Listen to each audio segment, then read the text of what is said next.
ஓம் ஸ்ரீ மகாகணபதயே நமக. ஓம் ஸ்ரீ சரஸ்வத்யை நமக. ஓம் ஸ்ரீ குருப்யோ நமக. ஹரி ஓம். அபிராமி அந்தாதி அருளுரை 39வது பாடல்.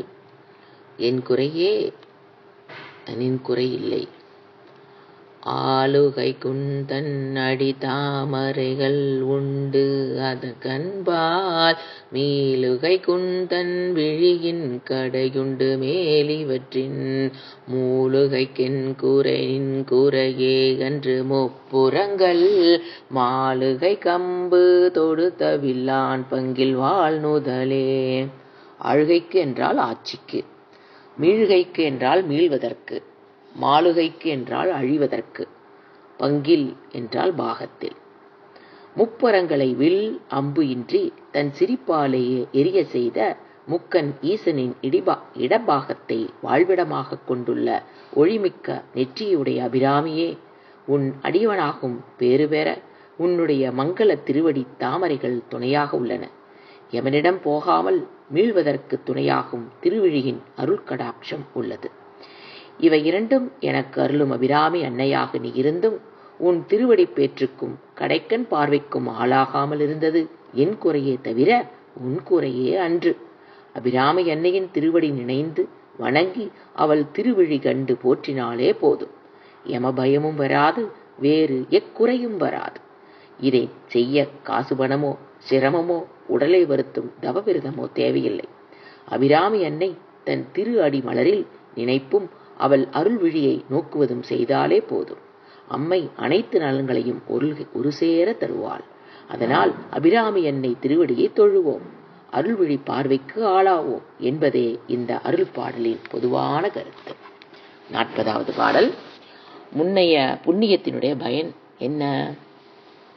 வானுதற் கண்ணியை விண்ணவர் யாவரும் வந்திரஞ்சி பேணுதற்கெண்ணிய எம்பெருமாட்டியை பேதை நெஞ்சில் காணுதற் கண்ணியல் அல்லாத கண்ணியை காணும் அன்பு பூணுதற்கெண்ணிய எண்ணமன்றோ முன் செய் புண்ணியமே. வாள் என்றால் ஒளி, நுதல் என்றால் நெற்றி, பேணுதற்கு என்றால் காப்பதற்கு, அந்நியல் என்றால் உறவற்றவள். தேவலோகத்தில் உள்ளவர்களும் வந்து வணங்கி வாழ்வு சிறப்பதற்காக போற்றி வணங்கும் பெருமையுடையவள் ஒளிமிக்க நெற்றிக்கண்ணுடைய எங்கள் பராட்டி. பக்தியற்ற நெஞ்சத்தவர்க்கு அணுக இயலாத தன்மையுடையவள். எனினும் அபிராமி அருளை பெற வேண்டும் என்று எண்ணினாலே போதும். அத்தகைய எண்ணம் உண்டாவதே முன் செய்த புண்ணியத்தால் தான். முதல் இல்லாவிட்டால் வட்டி வராது, எழுத்து இல்லாவிட்டால் இலக்கியம் ஏற்படாது. அதுபோல முற்பிறவியில் புண்ணியம் செய்யாதவருக்கு இந்த பிறவியில் இறைபக்தி என்பது எளிதில் உண்டாகாது. சுழியம் 0 முழு எண்ணோடு சேர்த்தால் மதிப்புயரும், மதிப்புள்ள எண்ணாகும். அதுபோல அபிராமியை எண்ணும் நெஞ்சமுடையவர்கள் அவள் அருளுக்கு பாத்திரமாகிறார்கள். தேவரினும் மேலானவர்கள் அவர்கள். இறைவனை நினைக்கும் எண்ணமே புண்ணியமாகும். இந்த பேருண்மையை உலகிற்கு உணர்த்த விரும்பிய இப்பாடலை அருளியுள்ளார் அபிராமி பட்டர். காய்ச்சி ஆரிய பாலில் துளி மோரை விட்டு உரைகுத்தி விட்டால் போதும், அதுவே பிறகு தயிராகி மோராகி வெண்ணெய் நெய் ஆகிவிடுகிறது. அதுபோல அபிராமி அன்னையை வணங்கிட நினைத்தாலே புத்தம் புதிய மலர்களைப் போன்ற திருவிழிகளை உடைய அபிராமியும் அவருடைய பாகம் பிரியரான சிவனும் ஒரு சேர கூடி நாம் இருக்கும் இடத்திற்கு புறப்பட்டு வந்து என்ன செய்வார்கள் தெரியுமா? தம்மினும் சிறந்த தம்முடைய பக்தர்களாகிய அடியார்கள் நடுவிலே இருக்கும்படியான பெரும் பாக்கியத்தை தருவார்கள். எதற்காக அம்மையப்பன் அடியவர்கள் நடுவிருக்க செய்வார்கள்? அதுதான் அவர்கள் நம்மால் கொண்ட கருணையின் சிறப்பாகும். 41வது பாடல். திருவடி தீட்சை. புண்ணியம் செய்தனமே மனமே புது பூங்குவலை கண்ணியும் செய்ய கணவரும் கூடினம் காரணத்தால் நன்னிங்கே வந்து தம்மடியார்கள் நடு இருக்க பன்னிசம் சென்னியின் மேல் பத்மபாதம் பதித்திடவே. குவளைக்கண்ணி பார்வதி தேவி. நன்னி விரும்பி, பதித்திடவே என்றால் அழுத்திடவே. தனியாக உள்ள நம்மிடம் இறைவன் வந்து வேண்டியதை நேரடியாக தராமல் அடியார்கள் குழுவில் இருக்கும்படி செய்து அருள் புரிவது ஏன்? ஒரு தனி ஆளிடம் லட்சக்கணக்கான பணத்தினை கொடுத்து குறிப்பிட்ட இடத்திலே கொண்டு சேர்க்க வேண்டும் என்றால் அவரை மட்டும் அனுப்ப மாட்டார்கள். விவரம் தெரிந்தவர்கள் அவருக்கு பாதுகாப்பாக சில பேரை அனுப்பி வைப்பார்கள். அதுபோலதான் புதிய அடியார்களாகி நமக்கு இறைவன் தரும் அருளை வழி தவறி இழந்துவிடக்கூடாது என்பதற்காகவே அருளும் அனுபவம் பெற்ற அவரின் அடியார்கள் திருக்கூட்டத்தில் சேர்த்து வைத்து அருள் பாலிப்பார்கள். அதனால் நமக்கு பாதுகாப்பும் பக்தி மிகுதியும் உறுதியாக இருக்கும் என்பதை உணரச் செய்தனர். அடியார்கள் என்பதற்கு என்ன அடையாளம், என்ன அர்த்தம் தெரியுமா? இறைவனின் திருவடியிலே பக்தி கொண்டு வழிபட்ட அடியவர் தலையின் மீது தம்முடைய திருவடியை சூட்டி திருவடி தீட்சை செய்து வைக்கிறார். அதனால்தான் அடியார்கள் என்ற சிறப்பு பெயர் இறைவனாலேயே ஏற்பட்டது என்று போற்றப்படுகிறது. இறைவன் அல்லது இறைவியின் திருவடி தீட்சைக்கு ஆளாகிவிட்டால் பிறகு பக்தர்கள் யமபயமே இல்லாமல் போய்விடும். பதிலுக்கு சிவபதமேதான் ஏற்படும். அதனால்தான் புத்தம் புதிதாக பூத்திருக்கும் குவளை மலர் போன்ற விழிகளையுடைய அபிராமி தான் மட்டும் வராமல் சிவபெருமானோடு தம் பொருட்டு சேர்ந்து வந்து சென்னியில் திருவடி தீட்சை தந்துள்ளார்கள். இந்த பேறு பெறுவதற்கு நாம் புண்ணியம் என்னதான் செய்தமோ, எத்தகையதோ என்று வியந்து பூரித்து பாடுகிறார் இப்பாடலில். அடியார் திருக்கூட்டமே ஆண்டவன் நாட்டத்தை ஊட்டும் காட்டும் என்பது முற்றிலும் உண்மை. இந்த அருள்மொழி பாசுரத்தை துதித்து அர்ச்சித்தால் ஆண்டவன் அருளை கூட்டுவிக்கும் மெய்யடியார்கள் வந்து வாய்ப்பார்கள், வந்து அவருடன் சேர்வார்கள் என்பது தெளிவு. 42வது பாடல். இளமையோடு இருக்க வழி. இடங்கொண்டு விம்மி இணை கொண்டு இறுகி இலகி முத்து வடங்கொண்ட கொங்கலை மலை கொண்டு இறைவர் வலிய நெஞ்சை நடங்கொண்ட கொங்கை நலங்கொண்ட நாயகி நல்லறவின் படங்கொண்ட அல்குல் பனிமொழிவே பரிபுரையே. பரிபுரம் என்றால் சிலம்பு, முத்துவடம் என்றால் முத்து மாலை, பனிமொழி என்றால் இனிய குளிர்மொழி. எதற்கும் தளராத வலிய நெஞ்சாற்று உள்ளவர் சிவபெருமான். மன்மத நெய்த பானத்துக்கே தளராமல் நின்று வெற்றி பெற்றதோடு அல்லாமல் அவனையும் எரிக்கும்படி செய்தவர். இருக்குமிடத்தில் விம்மி பருத்து ஒன்றுக்கொன்று இணையாகும் இறுகியும் இருக்கும் மலை போன்ற கொங்கைகள் மீது முத்து மாலையை தரித்தபடி சிவனின் மலை போன்ற வலிய நெஞ்சையும் வலுவிளக்கும்படி செய்து தன் விருப்பப்படி நடக்கும் செய்வதை எண்ணமாக கொண்ட அனைவருக்கும் நலம் புரியும் நாயகி அபிராமி. பாம்பின் படம் போன்ற அல்குலை உடைய குளிர்ந்த மொழி பேசும் அம்பிகை. அவள் வேதங்களையே தன்னுடைய கால்களில் சிலம்புகளாக அணிந்திருக்கிறாள். அதனால் அவளுடைய பரிபுரை என்ற காரண சிறப்பு பெயர் ஏற்பட்டது. வேத சிலம்புகளை அணிந்து அபிராமி நடக்கும் போது அதிலிருந்து உண்டாகும் ஒலிகள் அம்பிகையை வேதங்கள் வாழ்த்தும் வேத ஒலிகள் போல உள்ளனவாம். அதனால் அன்னையின் அருளை பெற்றால் சிவனின் அருளையும் அவள் மூலம் எளிதிலே பெற்றுவிட செய்பவள். இதை பாராயணம் செய்து வழிபடுவோர் என்றும் இளமையோடும் எழிலோடும் கணவன் மனைவி காதல் என்னும் கொண்டவர்களாகவும் இருப்பார்கள். 43வது பாடல். வஞ்சகர் அணுகாதிருக்க வழிதான் என்ன? பரிபூர சீரடி பாசாங்குசை பஞ்சபாணியின் சொல் திரிபுர சுந்தரி சிந்துர மேனியல் தீமை நெஞ்சில் பரிபுர வஞ்சரை அஞ்ச குனி பொறுப்பு சிலக்கை எரிபுரை மேனி இறைவ செம்பாகத்து இருந்தவளே. பரி என்றால் சிலம்பு, பஞ்சபாணி 5 மலராகிய அம்புகளை ஏந்தி கொண்டவள். சிந்துரம் என்றால் சிவப்பு, பரிபுர என்றால் செய்ய நினைப்பவரை, எரிபுரை மேனி எரி நெருப்பு போன்ற செம்மேனி. அம்பிகையின் அடியார்கள் எப்பொழுதும் அவளை சதா நினைத்து நம்பிக்கை கொண்டிருப்பவர்கள். அதனால் அம்பிகையின் திருவடியும் அவள் அகத்திலும் முகத்திலும் தெரிகிறது. அந்த தெய்வீக கோலத்தை கண்டவர் அபிராமி பட்டர். அதனால் அன்னையின் வடிவழகை வர்ணிக்கத் தொடங்குகிறார். முதலில் வேத சிலம்புகளையே அணிந்த அன்னை திருவடி தெரிகிறது. அவளிடமுள்ள பாசாங்குஷமும் தெரிகின்றது. அடுத்து பஞ்ச பானங்களாகிய 5 வகை மலர்களை ஏந்திய திருக்கைகள் தெரிகின்றன. அதற்கடுத்து 3 உலகங்களுக்கும் தலைவியாக திரிபுர சுந்தரியின் திருமேனி தெரிகிறது. அதோடு அவள் பேசும் இனிய மொழி வெளிப்படுகிறது. திரிபுர போர், இரும்பு, வெள்ளி, தங்கம் இவற்றால் உண்டாகிய 3 பறக்கும் கோட்டைகளை உடைய கொடியவர்கள் அசுரர்கள் திரிபுரங்களிலும் சென்று அங்குள்ளவர்களை அழிக்கும்படியாக அக்கிரமங்களை செய்து முற்பட்டார்கள். எப்போதும் தீமையை செய்யும் அந்த கொடியவர்களையும் அவர்களின் தீய கோட்டைகளையும் மேருமலையை வில்லாக கொண்டு அடியோடு அழியும்படி செய்தார் அல்லவா சிவபெருமான். இறைவன் திருமேனியை எரியும் நெருப்பு போல செந்நிறமாக திகழ்ந்தது. அந்த போர் நிகழ்ச்சியை காட்டிய பிறகு அம்மையின் அருளை காட்டுகிறார். அத்தகைய போரை முடித்து வெற்றி கொண்டு செம்பவள நிறமுடைய சிவபெருமான் திருமேனியிலே சரிவாதி தனக்கு இடமாகிக் கொண்டாள் அபிராமி. இந்த அரிய திருக்காட்சி தரிசனம் நினைத்த பொழுதெல்லாம் அபிராமி பக்தருக்கு கிடைத்தது. கிடைக்கும்படி அம்மை திருவருள் புரியவர்களாக இருந்தால் இந்த திருப்பாடலை பாராயணம் செய்து வழிபடுவர்களுக்கு அம்மையின் திவ்ய தரிசனம் கிடைக்கும். 44வது பாடல். மங்களம் தருபவள். தவளே இவள் எங்கள் சங்கரனார் மனை மங்களமாம், அவளே அவர் தம கண்ணையுமாகினலாகினாள், இவளே கடவுளர் யாவர்க்கு மேலை இரவியுமாம், துவலேன் இனியொரு தெய்வம் உண்டாகமை தொண்டை செய்தே. தவள் என்றால் தவம் புரிபவள், துவலேன் என்றால் வாடி வதங்கேன், மேலை என்றால் மேலான. தவச் செல்வமாகவும் தவம் செய்பவர்களுக்கு வேண்டியதை எளிதில் தந்து அருளும் தேவியாகவும் விளங்குபவள் அபிராமி. சிவபெருமானுக்கு உகந்த உன்னத மங்கள பொருளாகவும் மனைமங்கலமாகவும் திகழக்கூடியவள் அபிராமி. அது மட்டுமல்லாமல் ஆதி சிவனுக்கு அன்னையாகவும் திகழக்கூடிய மாட்சிமை உடையவள். ஆதி சிவனுக்கு அன்னையாகவும் விளங்குவதால் மற்றுள்ள அனைத்து தெய்வங்களுக்கும் அவளே அன்னையாகவும் தெய்வமாகவும் விளங்குகிறாள். இத்தகைய மேலான பரம்பொருளாகிய அபிராமி அன்னையே தெய்வமாக கொண்டவர். இதற்கு மேலான மற்றொரு தெய்வம் இருக்கும் என்று எண்ணி அதற்கு தொண்டு செய்ய மனம் நேகமாட்டார். ஆரமுது உண்ண ஆசை கொண்டார், கல்லில் அறிவை செலுத்துவாரோ என்றார் பாரதியார்.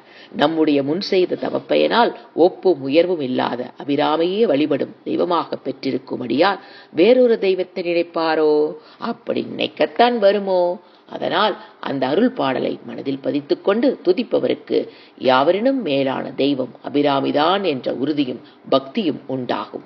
அருமையான இனிய மங்களமான மனை வாழ்வும் உண்டாகும். 45வது பாடல். பிழையும் பொறுத்தருள்வார்.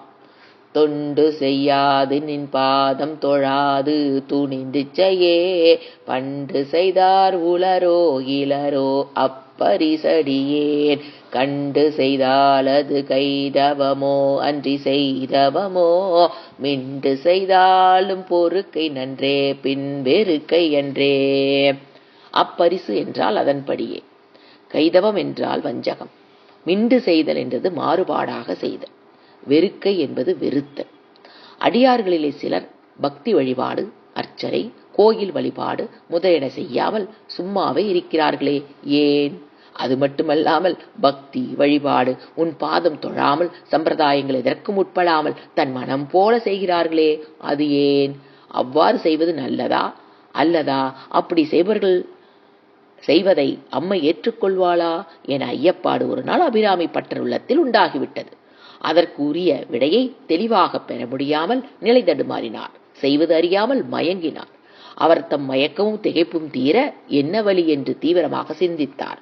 அதன் பயனாக ஒரு முடிவு கண்டார். அந்த முடிவு என்ன? தாம் சிந்தித்ததை அன்னையிடம் கேட்டு விடுவது என்ற முடிவுதான் அது.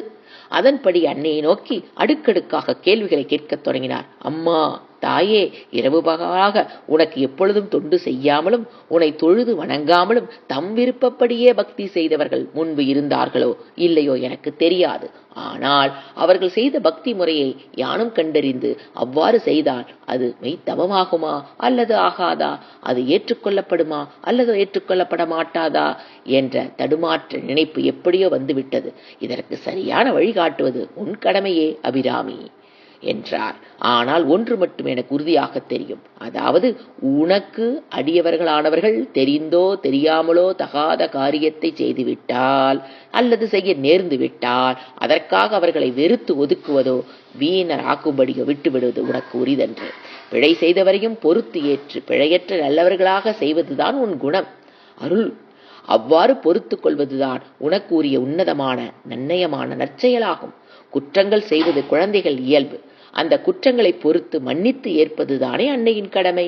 சாதாரணமாக உலகத்தில் உள்ள தாய்க்கே இந்த கடமையும் கருணையும் இருக்குமானால் சகல உலகங்களுக்கும் தாயான அருள் வடிவான அன்னையே என போன்றவர் குற்றங்கள் பொறுத்து கொள்வது உனக்கு இயல்பன்றோ ஏற்றமும் அன்றோ என்று கேட்டு முடிக்கிறார் அபிராமி பட்டர். சித்தர்களும் முக்தர்களும் உலகியல் பக்தி வழிபாட்டிற்கு உட்பட்டு அம்முறையிலே வழிபடாமல் தம் சித்தத்தின்படியே சித்தத்தில் தோன்றியபடியே வணங்கி வழிபாடு செய்வார்கள். அவர்கள் அந்த வழிபாடு முறையை பின்பற்றினால் என்ன என்று எழுந்த ஐயைத்தான் இவ்வாறு விளக்கமாக வினாவாக கேட்கிறார் அபிராமி பட்டர். அதனால் அன்னை அருளை பெற எளிய இனிய வழி எது என்பதை அன்னையே காட்டுவாள் என்பது குறிப்பு. அதற்கு நாம் செய்ய வேண்டியதெல்லாம் அவள் திருவடியை மாறாமல் போற்றி வணங்குவதே ஆகும்.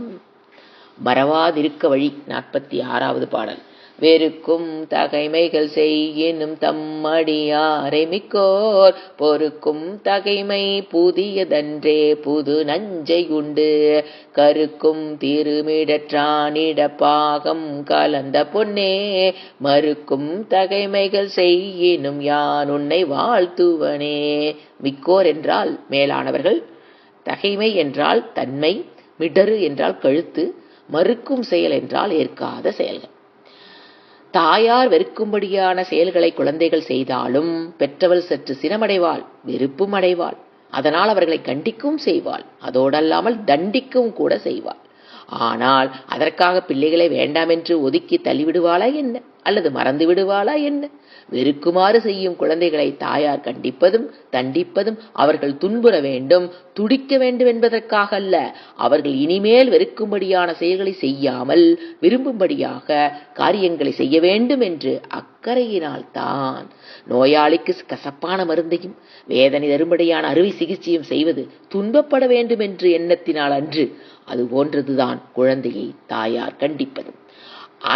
அதன் நோய் முழுவதும் தீர்ந்து நல்ல குணம் பெற வேண்டும் என்ற அக்கறையினாலதே அவ்வாறு செய்கிறாள். அதை குழந்தை தவறாக தண்டனையாக எண்ணி தாயை வெறுப்பதும் இல்லை, பதிலுக்கு ஆசையும் நேசவுமே கொள்கிறது. இதனை ஆழ்வார்களும் நாயன்மார்களும் கூட எடுத்து காட்டியுள்ளார்கள். மிகுந்த கோபம் அடைந்துள்ள தாயிடம் வரும் குழந்தை அன்னையின் அன்பையும் அரவணைப்பையுமே வேண்டி எழுமே தவிர அன்னையை வெறுக்காது மறுக்காது என்று குலசேகர ஆழ்வாரின் அமுத மொழியையும் அறிந்தவர் அபிராமி பட்டர். அந்த அனுபவத்தை மனதில் கொண்டு அபிராமி அன்னையிடம் தன் விருப்பத்தை தெரிவிக்கிறார். அதற்கு முன்பு அவள் செய்த ஓர் செயலை குறிப்பிட்டு காட்டியதோடு தொடங்குகிறார். எப்படி? ஆழகால நஞ்சிலிருந்து தங்களை காப்பாற்ற வேண்டுமென தேவர்கள் சிவபெருமானிடம் தஞ்சம் புகுந்தார்கள். அவர்களுக்கு வாழ்வு தர வேண்டி தேவர்களை கொள்வதற்காகவே உண்டாகி வந்த புதிய நஞ்சான கொடிய ஆழகாலத்தை சற்றும் யோசிக்காமல் வாயிலிட்டு விழுங்கினார் சிவன். அதைக் கண்ட அம்பிகை பதறி துடித்தார். ஆழகாலத்தை உண்ணாவிட்டால் தேவர்கள் மட்டுமே மாண்டு போவார்கள். ஆனால் அதை விழுங்கிவிட்டால் அவர் திருவயிற்றிலே உள்ள அண்ட சராசரங்கள் அனைத்தும் ஆண்டு விடுமே என இரக்கம் கொண்டு நெய்ந்தாள். அதனால் விழுங்கிய ஆழகாலம் கழுத்திலிருந்து உள்ளே போகாதபடி கழுத்திலே நின்று விடும்படியாக தம்முடைய அமிழ்ந்த கரங்களால் அழுத்தி பிடித்தாள். அதனால் அந்த நஞ்சு அவர் கழுத்திலேயே தங்கிவிட்டது. அந்த நஞ்சு மிகவும் கொடியது. அதனால் கழுத்திலே அது பட்ட இடம் கண்ணங்கரேல் என்று கருத்து விட்டது. அதனால் சிவபெருமானுக்கு நீலகண்டன், திருநீலகண்டன் என காரண சிறப்பு பெயர் ஏற்பட்டது. அத்தகைய தியாக மூர்த்தியான சிவபெருமாதனை விரும்பி அவரின் இடப்பாகத்தை தன்னுடைய இடப்பாகமாக கொண்டு வாழ்கிறாள் அன்னை அபிராமி. அத்தகைய அன்னையை நோக்கி, அபிராமி தாயே, யான் நீ வெறுக்கும்படியான செயல்களை செய்தாலும் அதற்காக என்னை வெறுத்து புறக்கணிக்காமல் பொறுத்துக் கொள்வது உன் அடியாருக்கும் உனக்கும் புதிதென்றே. அதனால் நீ மன்னிக்க முடியாத செயலை செய்தாலும் நீ என்னை வெறுத்தாலும் யான் உன்னை அன்னை என்றே நம்பி வாழ்த்தியே இருப்பேன் என்று நயம்பட எடுத்துரைக்கிறார். செய் குற்றம் பொறுத்து அருளுபவள் தான் தாய். அதனால்தான் அத்தகைய தாய்க்கு நிகரான இரவியை ஒப்பிட்டு பாடியுள்ளார்கள் ஆன்றோர்கள். அன்னையின் இந்த அரும்பெரும் செயலை அம்மா உன்னை அடித்தாலும் அழுது நீயும் துடித்தாலும் அம்மா என்றே அக்கணமே அழைக்கும் அன்பு பாப்பாவா என்ற உன்னத பாடலால் தாய் சேய் தன்மையை ஒரு சேர உணரும்படி பாடியுள்ளார் தனிபெருங்கவிஞர் தமிழ்முடி. இந்த பாடலை பாடி அர்ச்சிப்பவர் என்ன குற்றம் செய்திருப்பினும் அதனை பொறுத்து அருள் புரிவாள் என்பது உண்மை. ஹரி ஓம்.